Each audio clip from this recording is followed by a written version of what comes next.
ओम ज्ञानतिमिरन्दस्य ज्ञानाञ्जनशलाकया चक्षुरुन्मिलितं येन तस्मै श्रीगुरवे नमः। नमो विष्णुपादाय कृष्णपृष्ठाय भूतले श्रीमते भक्तिवेदान्तस्वामिनिति नामिने। नमस्ते सारस्वती देवे गौरवाणी प्रचारिणे निर्विशेषशून्यवादी पाश्चात्यदेशतारिणे। जय श्री कृष्ण चैतन्य प्रभु नित्यानंद श्री अद्वैत गदाधर श्रीवासादि गौरभक्तवृंद। हरे कृष्ण कृष्ण कृष्ण हरे हरे, हरे राम राम राम हरे।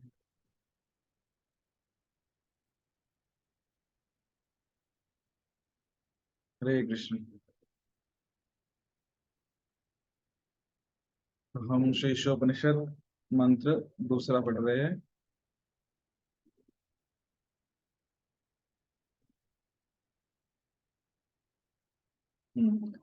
तो हम सब मिलके श्लोक दोहरा लेते हैं पहले और फिर आगे बढ़ेंगे। तो आप भी माइक ऑन करके बोल सकते हैं। कुर्वन्नेवेह कर्माणि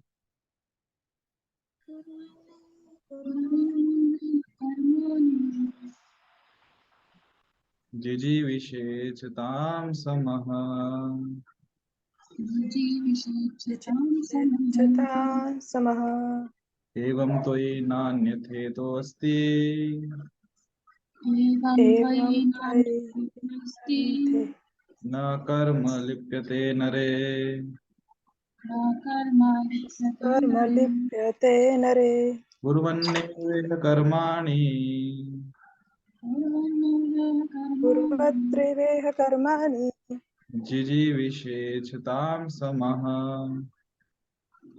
जिजीविषेचितां एवं समः। त्वयि नान्यथेतोऽस्ति एवं त्वयि नान्यथेति न कर्म लिप्यते नरे। न कर्म लिप्यते नरे। कुर्वन्नेवेह कर्माणि कुर्वत्रिवेह कर्माणि जिजीविषेचतां समः। जिजीविषेचितां समः। एवं त्वयि नान्यथेतोऽस्ति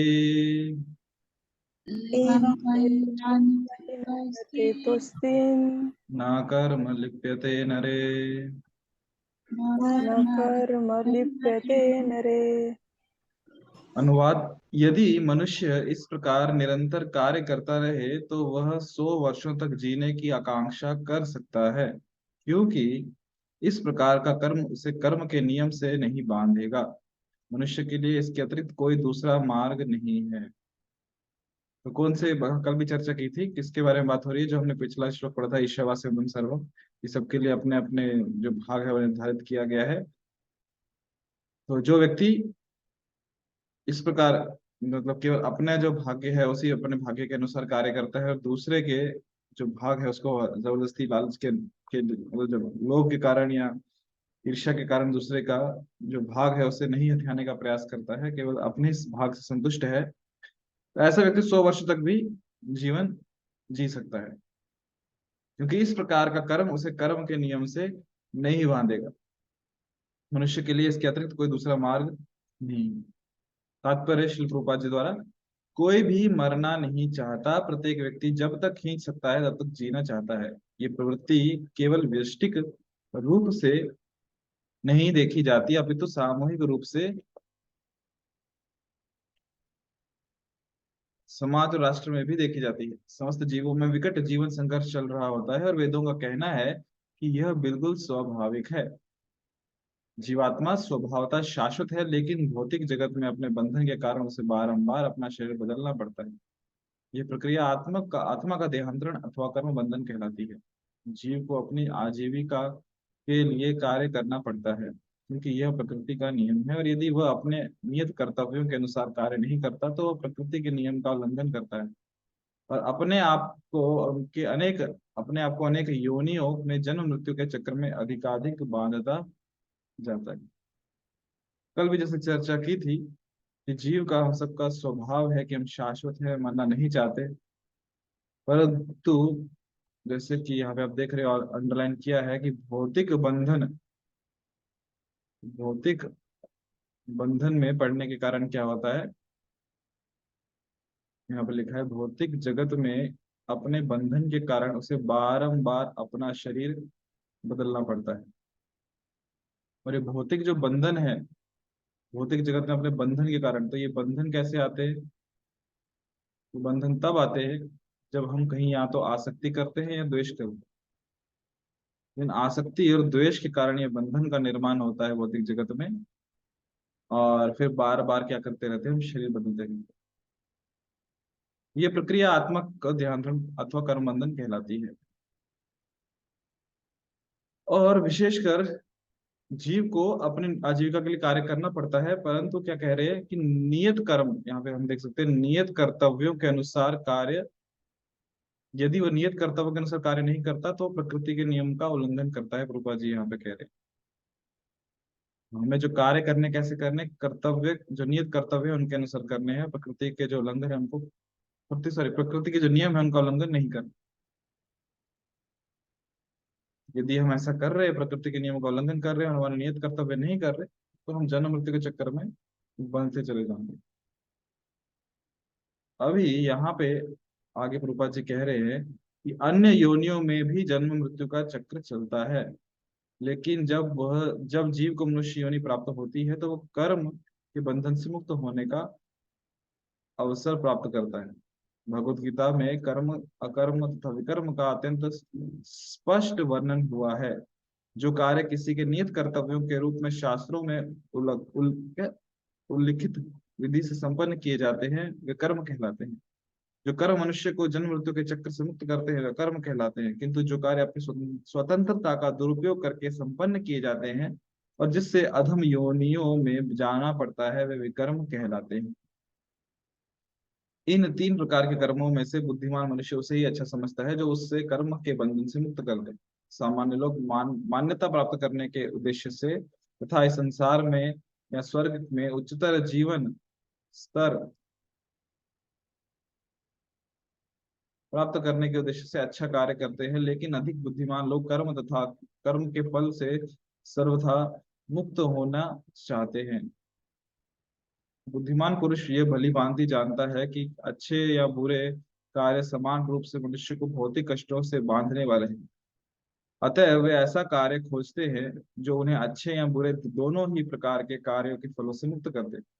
श्रीशोपनिषद के पृष्ठों में इसी मुक्ति प्रदान करने वाले कार्य का वर्णन हुआ है। तो यहाँ पे तीन प्रकार के कर्मों का वर्णन है जो कि ऑलरेडी भगवत गीता में भगवान ने इसका वर्णन किया है। तीन प्रकार के कर्म कौन से हैं? कर्म, विकर्म और अकर्म। कर्म किसे कहते हैं? तो यहाँ हम देख सकते हैं प्रभुपाद जी कह रहे हैं जो कार्य किसी के नियत कर्तव्यों के रूप में शास्त्रों में उल्लेखित विधि से संपन्न किए जाते हैं।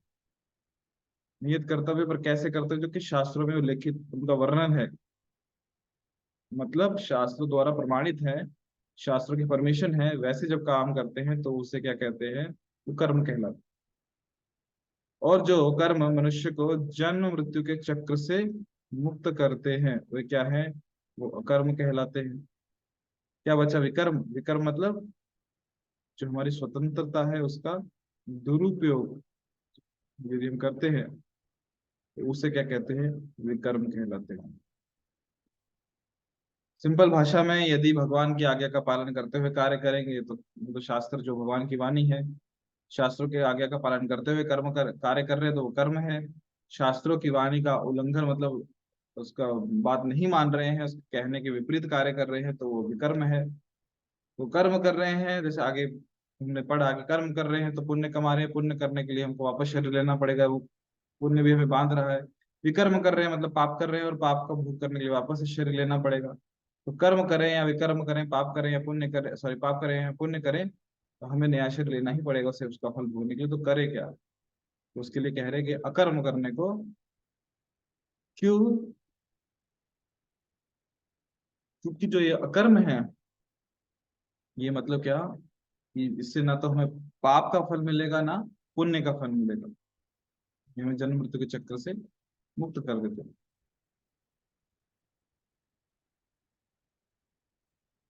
तो इसलिए हमें ना कर्म करना है ना विकर्म करना है, हमें क्या करना है, हमें अकर्म करना है। अकर्म अर्थात हमें भक्ति करनी है, जिसके माध्यम से हम इस जन्म मृत्यु के जो चक्र है उससे पूरा मुक्त ही हो जाए।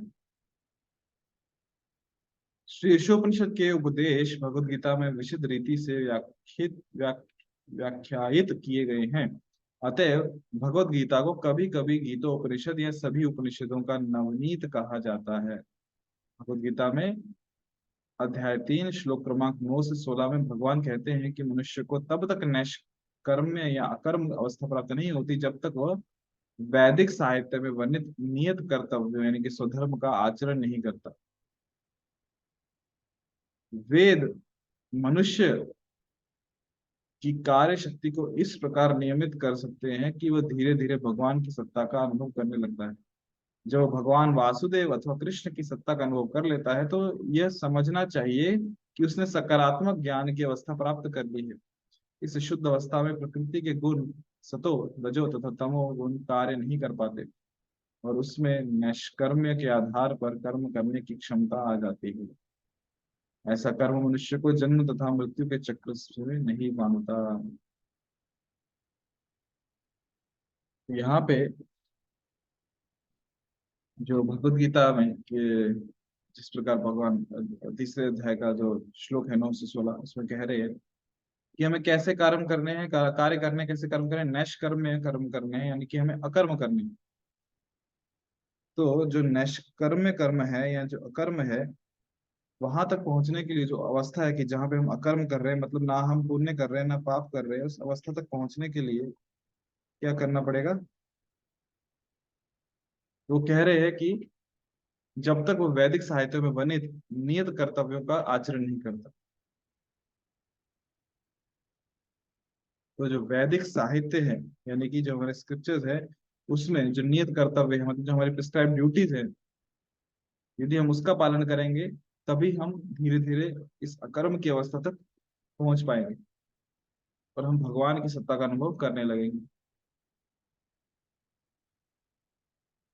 और जब जिस स्तर पे हमें ये अनुभव प्राप्त होने लगे कि हमें भगवान की सत्ता का अनुभव हो रहा है तो समझना चाहिए कि हमें जो सकारात्मक ज्ञान की अवस्था हमने प्राप्त कर ली।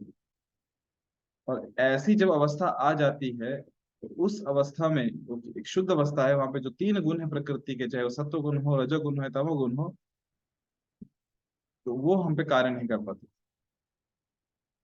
और फिर हम जो कार्य कर रहे हैं वो अकर्म है।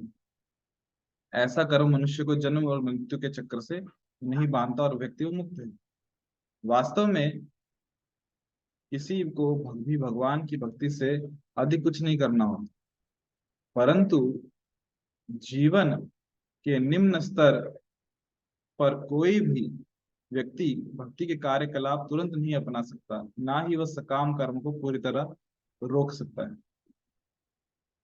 हालांकि श्रील प्रभुपाद जी कहते थे कि जो भक्ति है बहुत सरल है, बहुत सरल है। इंग्लिश में कहें तो प्रभुपाद कहते थे भक्ति devotional service is very simple but application is difficult. ये भक्ति करना बहुत आसान है, मतलब भक्ति का जो रास्ता है बहुत सरल है, पर जब उसको व्यवहारिक रूप में हम करने जाते हैं तो बहुत वो मुश्किल हो जाता है हमारे लिए। एक और प्रभुपाद जी कहते थे कि भक्ति so simple that you may even miss it. इतना सरल है भक्ति में जीवन कि हो सकता है कि आप उससे आपसे छूट जाए, क्योंकि हमारा जीवन इतना कॉम्प्लेक्स हो चुका है। तो वही कह रहे प्रभुपाद जी कि वास्तव में भक्ति के अलावा कुछ नहीं करना होता। और बात ऐसी है कि अभी का जो हमारा जीवन का स्तर है, तुरंत हम भक्ति को तुम देखते हैं ना प्योर डिवोशनल सर्विस वो नहीं अपना सकते। क्यों?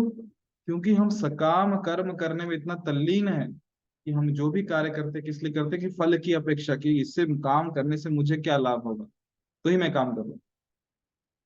तो इतनी हमारी सकाम कर्म की जो मनोवृत्ति है कि हम ये जो होता है ना अकर्म कि बिना किसी लाभ के लिए कर्म करना, भगवान की प्रसन्नता के लिए कर्म करना, अपनी प्रसन्नता नहीं देखनी उसमें, ये हमें डाइजेस्ट ही नहीं होता। इसलिए तुरंत हम शुद्ध भक्ति को भी नहीं अपना पाएंगे और हम एकदम से सकाम कर्म करना भी छोड़ दें ऐसा भी नहीं हो सकता। जैसे कोई ऐसा व्यक्ति, जैसे हम सब जानते हैं कि दूध दूध जो है वो शरीर के लिए बहुत पौष्टिक है। दूध पीने से शरीर में शक्ति बढ़ती है। दूध दिमाग के लिए अच्छा है। तो हमें रोज दूध पीना चाहिए। परंतु जिस व्यक्ति ने कभी दूध पिया ही नहीं, यदि उसको दूध पिला दिया जाए तो उसको वो दूध पचेगा नहीं। उसे दस्त हो जाएंगे, वो बीमार हो जाएगा। हालांकि जो दूध है वो शक्तिवर्धक है, परंतु यही दूध उस व्यक्ति को बीमार कर रहा है। क्यों? सहन नहीं कर पाया उस दूध को, उसकी शुद्धता को। तो ऐसे व्यक्ति को दूध में पानी डाल के उसे थोड़ा थोड़ा दिया जाता है कि धीरे धीरे वो दूध को पचाना सीखे। दूध कम और पानी ज्यादा। वैसे ही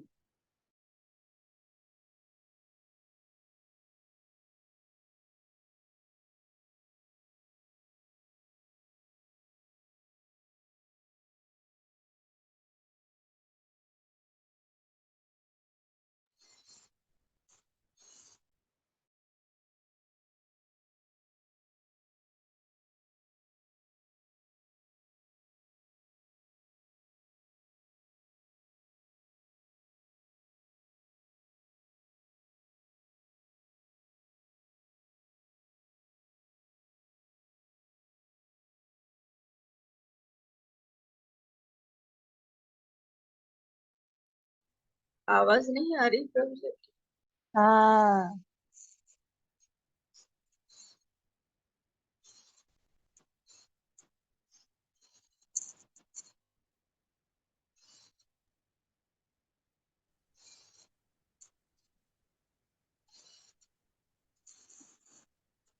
हरे कृष्णा भी आवाज आ रही है?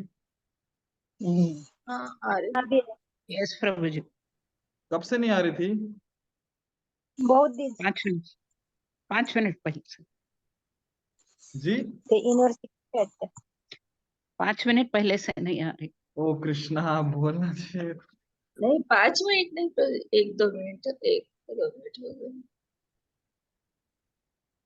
वो तो दूध का बता रहे थे। कहाँ से लास्ट दूध, कहाँ? दूध दूध। जो अच्छा अच्छा अच्छा, जी जी जी उसको डाइल्यूट करते हैं।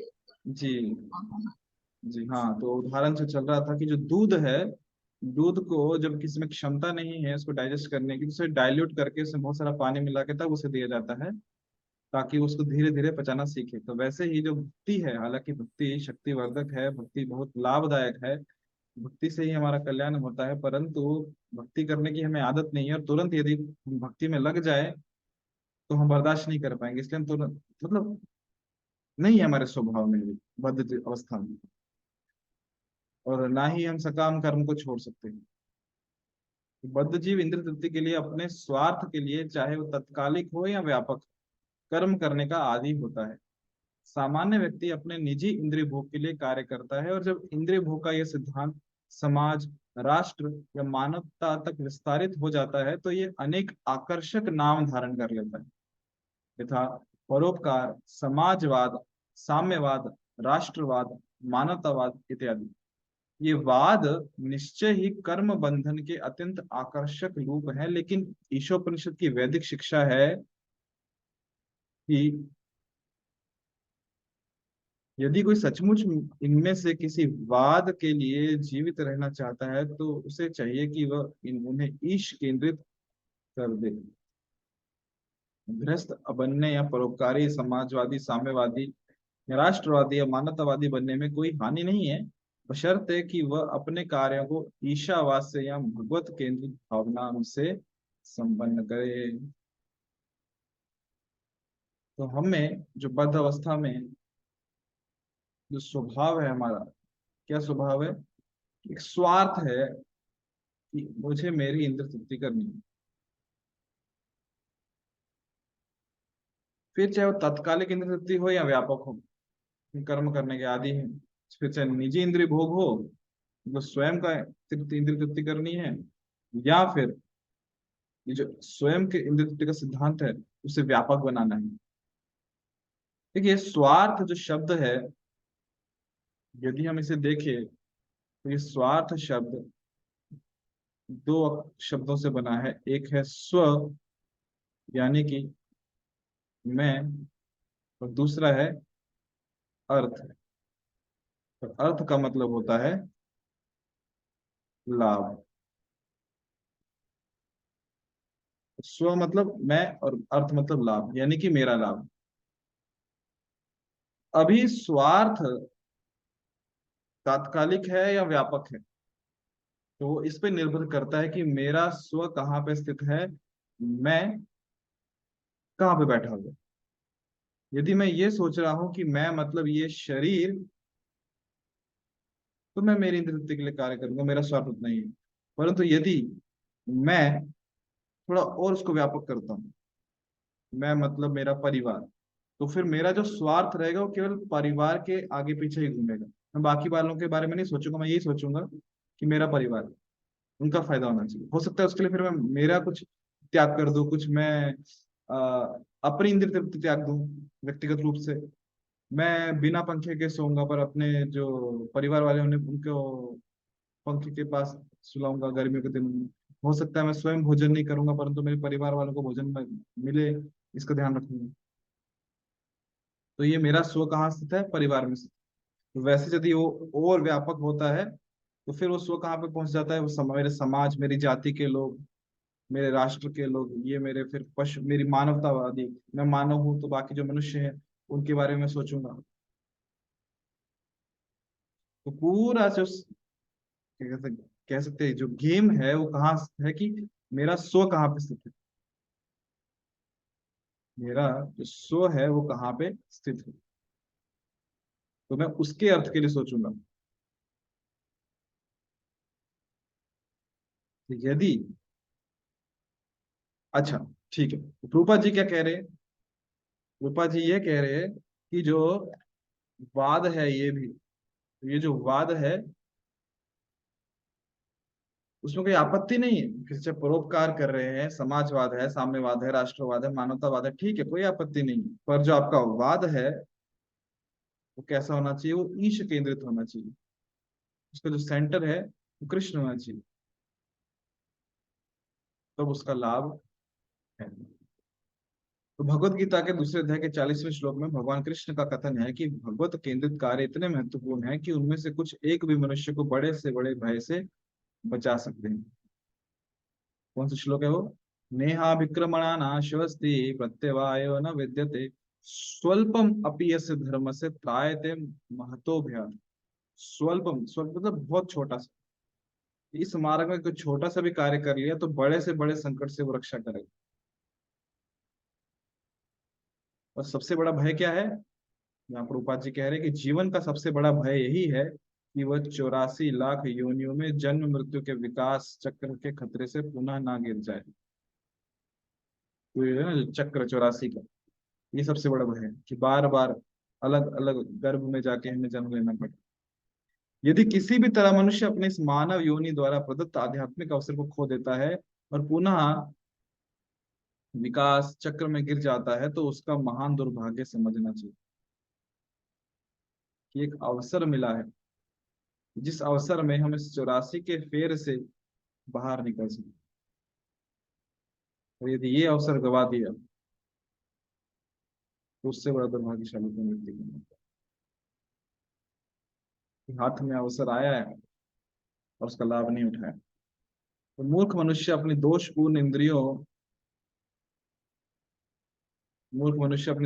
इंद्रियों से यह नहीं देख पाता कि ऐसा हो रहा है। फलस्वरूप श्री ईशोपनिषद हमें सलाह देती है कि हम अपनी शक्ति ईशावास्य रूपी भावना में लगाएं। इसी भावना में लगकर हम अनेकानेक वर्षों तक जीवित रहने की आकांक्षा कर सकते हैं। अन्यथा दीर्घ जीवन का अपने आप में कोई महत्व नहीं है। एक वृक्ष कई सौ वर्षों तक जीवित रहता है, लेकिन वृक्ष की तरह दीर्घ काल तक जीवित रहकर भूखने की तरह सांस लेते रहने, या कुत्तों और सूअरों की तरह संतान उत्पन्न करने, या ऊंट की तरह खाते रहने में कोई तुक नहीं है। विनीत भगवत केंद्रित जीवन ईश्वर रहित परोपकार या समाजवाद से युक्त विराट पाखंड से कहीं अच्छा है। अभी जैसा कि हमने इस जो श्लोक पढ़ रहे हैं उसमें ही लिखा था अनुवाद में कि यदि कोई व्यक्ति ईशावास्य में जो सिद्धांत है कि मुझे केवल मेरा भाग लेना है, बाकी भाग जो मेरा नहीं है उस पर जबरदस्ती हथियाना नहीं है, क्योंकि मैं जानता हूँ कि सब कृष्ण की प्रॉपर्टी है, कृष्ण की संपत्ति है, यदि हम ऐसा कर रहे हैं तो हम 100 साल तक भी जी सकते, कोई प्रॉब्लम नहीं, क्योंकि हम अकर्म में लगे हैं और हमारा मुक्ति निश्चित है। जन्म मृत्यु के चक्कर में बंधने नहीं वाले, फिर से कितने भी कर्म। परंतु यदि हम ईशावास सिद्धांत का पालन नहीं कर रहे, हम कृष्ण को केंद्र में नहीं रख रहे, फिर यदि हमारा दीर्घ जीवन भी हो, एक लंबा जीवन भी हो 100 साल का, तो उसका क्या लाभ? तो ऐसे सांसें लेने का क्या लाभ? ऐसे लंबी उम्र तो पेड़ों की भी होती। या फिर जो बेलोज होते हैं, यहाँ पे थूकनी लिखा है, बेलोज इंग्लिश में कहते हैं, यदि आपने देखा होगा। आजकल देखने को नहीं मिलते, पर चमड़े का बना हुआ होता है, और जहाँ पे लोहे का काम होता है वहां पे जो भट्टी होती है, तो भट्टी में हवा फूकने के लिए, जिससे कि वो क्या बोलते हैं उसको, हवा उसको होता है ना, क्योंकि आग को बढ़ाने के लिए हम फूक मारते हैं, तो विशेष एक बेलोज इंग्लिश में बोलते हैं, हिंदी में यहाँ पे कह रहे हैं ऊपर जो धोकनी, उसको प्रेस करते हैं। तो प्रेस करने से क्या होता है, उसमें हवा जनरेट होती है, तो आगे कम उसका बहुत छोटा होता है, पीछे बड़ा होता है, तो जब उसको आप प्रेस करते दबाते हैं तो पूरी हवा उस छोटे से छेद से निकलती है, तो जिससे वो अग्नि है, जहाँ कोयले हैं, वो आग प्रज्वलित होती है या फिर और भड़कती है। तो वो धोकनी जो है, या फिर जो कहते हैं बेलोज है, वो भी सांस उसको लेगा। भाता बोलते हैं, भाता मतलब भाता। धन्यवाद माता जी, भाता, वही। हवा तो अंदर बाहर उसमें भी हो रही है, तो हमारे शरीर में यदि हवा सिर्फ अंदर बाहर हो रही है, तो उसमें और हमें क्या अंतर है? ये केवल सुअर और कुत्तों की तरह केवल संतान उत्पन्न कर रहे हैं, या ऊंट की तरह केवल खाते रह रहे हैं, तो प्रभुपाद जी कह रहे हैं इसमें कोई अर्थ नहीं है, इसमें कुछ मतलब नहीं है। तो विनीत भगवत केंद्र जीवन ईश्वर रहित परोपकार या समाजवाद से युक्त विराट पाखंड से कहीं अच्छा है। एक नम्रता पूर्वक ऐसा जीवन जहाँ पे केंद्र कृष्ण है, केंद्र भगवान है, ऐसा जीवन भी अच्छा है किसकी तुलना में, कि बिना ईश्वर को केंद्र में रखते हुए हम परोपकार की भावना से या समाजवाद की भावना से कार्य कर रहे हैं। बेशक बाह्य दृष्टिकोण से लगेगा कितना भला व्यक्ति है, परोपकार कर रहा है, गरीबों में राशन बांट रहा है, कंबल बांट रहा है, उनको रहने के लिए धर्म क्या बोलते हैं, अनाथ आश्रम खोल रहा है, दिखेगा बाह्य दृष्टिकोण से। परंतु प्रभुपाद जी कह रहे हैं ये केवल क्या है कि विराट विराट पाखंड है। क्यों पाखंड है? क्योंकि वो देने वाला वो कौन है? सो वस्तु किसकी है? कृष्ण की। उसने भी कहीं से चुराई है, कृष्ण की जो प्रकृति है उससे चुराई है। तो वो कौन होता है दान करने वाला? परंतु यदि कृष्ण केंद्र में रखते हैं, हम विनम्रता पूर्वक भी कोई कार्य करते हैं, तो वो भला है। इसका मतलब ये नहीं है कि परोपकार करना आज से बंद, नहीं। इसका मतलब ये है कि परोपकार करना है, परंतु कृष्ण को केंद्र में रखते हुए करना। तो जो भी कार्य कर रहे हैं हम, उसमें केंद्र कौन होना चाहिए? कृष्ण होने चाहिए, कि हम कृष्ण की प्रसन्नता के लिए कार्य कर रहे हैं। और जो हम परोपकार कर भी रहे हैं, केवल शारीरिक रूप से नहीं करना, उसकी आत्मा को भी ध्यान में रखते हुए परोपकार करना है, कि उसका वास्तविक भला होना चाहिए। केवल अभी जो सामने व्यक्ति है वो भूखा है और हमने उसको खिला दिया कुछ, कब तक खिलाएंगे? आज तो हमने उसको खिला दिया, उसको भूख मिटा दी, आज मतलब केवल एक एक टाइम की मिटा दी, दूसरी बार क्या से कहाँ से खिलाएंगे उसको? अगर यहाँ पूरे उसका जो 100 साल में एक दिन में व्यक्ति यदि 2 बार खा रहा है, तो साल में 365 दिन, मतलब कुल मिला के कह लो 730 दिन, सॉरी 730 बार उसको एक साल में खाना खिलाना, यदि केवल दिन में 2 बार खिला रहे हैं। इतना खाना हम कहाँ से खिलाएंगे रोज? परिस्थिति कितने गरीब है, किसको सब खिलाएंगे? खिला भी पा रहे तो अच्छी बात है, पर कब तक? ठीक है, आपने उसको 1 साल के, आपने उसको जब तक वो जीवित तब तक खिलाया, पर अगले शरीर, ये शरीर छोड़ देगा, वो फिर अगला शरीर धारण करेगा, तब कहाँ से ढूंढोगे खिलाने के लिए? या तब आप रहोगे क्या इस शरीर में, मनुष्य योनि में, कि आप उसको खिला सकते? परोपकार करना गलत नहीं है, परंतु परोपकार के साथ साथ ये भी ध्यान रखना चाहिए कि केवल शरीर के स्तर पे परोपकार नहीं हो, परोपकार उसके आत्मा पे भी होना चाहिए, कि वो दोबारा इस 84 के चक्कर में ना पड़े। जैसे एक परोपकार है भोजन देना, प्रभुपाद जी ने क्या किया? ठीक है, भोजन चाहिए लोगों को, परोपकार करना चाहिए, गरीबों की मदद करनी चाहिए, जिनके पास अन्न नहीं है उन्हें प्रसाद में भोजन देना चाहिए। रूपा जी ने केवल अन्न नहीं दिया, भोजन नहीं दिया, परंतु भोजन के साथ प्रसाद दिया। उसी भोजन को भगवान को भोग लगाया, तो भोजन जो है उसमें कृष्ण का उच्चिष्ट बन गया, जो कि साक्षात कृष्ण है, वही भोजन भगवान का जो प्रसाद है, कृपा प्रसाद, वो गरीबों में बांट दिया। सबको भोजन भी मिल गया, एक परोपकार भी हो गया। और परोपकार केवल शरीर के स्तर पे नहीं हुआ, वो उनकी आत्मा के स्तर पे गया कि उन्हें भगवान का भोजन मिला, भगवान का प्रसाद मिला, जिससे उनका उसके उनके हृदय का शुद्धिकरण होगा और वो भगवान कृष्ण के और समीप आएंगे और नजदीक आएंगे। ऐसा परोपकार होना चाहिए जहाँ पे कृष्ण केंद्र हो। तो यहाँ पे हम रुकते हैं। बहुत बहुत धन्यवाद आप सभी का। यदि किसी भक्तों के मन में कुछ प्रश्न है तो आप पूछ सकते हैं, नहीं तो फिर हरे कृष्ण प्रभु जी, यहाँ हरे कृष्ण। कर्म बताया गया है। जी नियत कर्तव्य को शास्त्र के आधार पर जो नियत कर्तव्य किए जाते हैं कर्म है। जी और जो अकर्म है वो जन्म मृत्यु के चक्र से जो कर्म छुड़ाते हैं उनको अकर्म कहा गया। आगे आया है कि वेदों का पालन करके जो कर्तव्य करते हैं वो मतलब वो अकर्म है। तो कर्म अकर्म और विकर्म। सेम। हाँ जी हाँ हाँ, जैसे कर्म को वही बताया है, अकर्म भी एक जैसा, हाँ तो मतलब देखिए। नियत कर। जी जी जी। तो कैसा है कि जो कर्म है, और ठीक है, एक चीज तो समझ में आती है कि विकर्म मतलब क्या, कि जो हम भगवान के आदेशों का पालन नहीं कर रहे हैं या फिर शास्त्रों के आदेशों की उल्लंघना कर रहे हैं, वो विकर्म है। ये तो समझ में आ गया पाप करते। अभी कंफ्यूजन कहाँ पे होता है कि ये कर्म क्या है और अकर्म क्या है। तो कर्म मतलब जब हम शास्त्रों के जो आदेश हैं उसके अनुसार कुछ कार्य कर रहे हैं, वो कर्म है।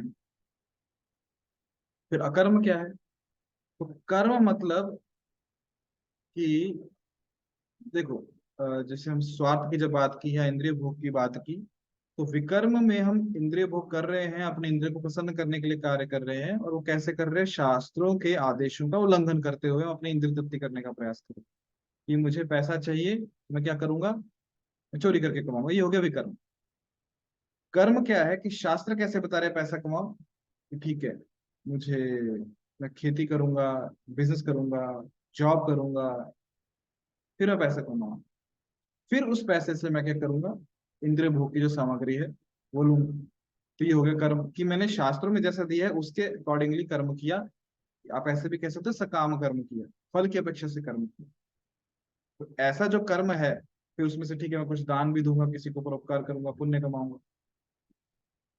ऐसा जो कर्म है ये लाभदायक है, पर ये हमें फिर भी इसमें पुण्य के फल मिल रहे हैं, और जो विकर्म किया उसमें पाप के फल मिल रहे हैं। एक शास्त्र के साथ, शास्त्र को मान्यता देते हुए कार्य किया, और एक में शास्त्र के विरुद्ध कार्य किया। ये एक था कर्म, दूसरा था विकर्म। अभी अकर्म क्या है? अकर्म ये है कि मैं जो कार्य कर रहा हूँ, पहली चीज तो शास्त्र के विरुद्ध कुछ नहीं कर रहा, शास्त्र को जो कहा है उसको मानते हुए कार्य कर रहा हूँ। पर वहां पे सकाम कर्म नहीं है, मैं केवल मेरे इंद्रिय भोग के लिए कार्य नहीं कर रहा हूँ, मैं कार्य किसके लिए कर रहा हूँ? मैं कृष्ण के इंद्रियों को प्रसन्न करने के लिए। जैसे शास्त्रों में बहुत सारे यज्ञ दिए गए हैं कि आप इन यज्ञ का पालन कीजिए, यज्ञ अ, संपन्न कीजिए, स्वर्गों की प्राप्ति होगी, अलग अलग लोग मिलेंगे। जैसे जिस हम ये पढ़ रहे हैं जो ईशोपनिषद, यजुर्वेद का भाग है, तो यजुर्वेद में इतने सारे यज्ञ दिए हैं, वाजपेयी यज्ञ हो गया, अश्वमेध यज्ञ हो गया। ये यज्ञ करने से क्या होगा? ऊंचे लोगों की प्राप्ति होगी। ये हो गया कर्म, कि हमने कर्म किए, हमें फल मिले। पर अकर्म समझिए, अकर्म में हम सकाम कर्म नहीं कर रहे, कर्म में हम सकाम कर्म करते हैं बहुत बार, कि हम फल की अपेक्षा से करते हैं। परंतु जो अकर्म है वो हम केवल कृष्ण की इंद्रियों को प्रसन्न करने के लिए कर रहे हैं, कृष्ण की प्रसन्नता के लिए कर रहे हैं। हमें उससे बदले में कुछ फल की अपेक्षा नहीं है, हमें कुछ फल नहीं चाहिए। और क्योंकि हमें फल नहीं चाहिए, तो हम दोबारा इस शरीर में क्यों आएंगे? नया शरीर का निर्माण ही क्यों होगा? जी माता जी। हाँ हरे कृष्ण। और कोई हाँ प्रश्न? प्रभु जी सुना। जी ठीक है। और कोई प्रश्न किसी भक्तों का? नहीं? तो ठीक है, हम यहाँ रुकते हैं। बहुत बहुत धन्यवाद सबका। वांछा कल्पतरुभ्यश्च कृपा सिंधु भैरवच पतितानां पावनेभ्यो वैष्णवेभ्यो नमः। अनंत कोटि वैष्णव की जय। श्री गुरुपाद की जय। कृष्ण।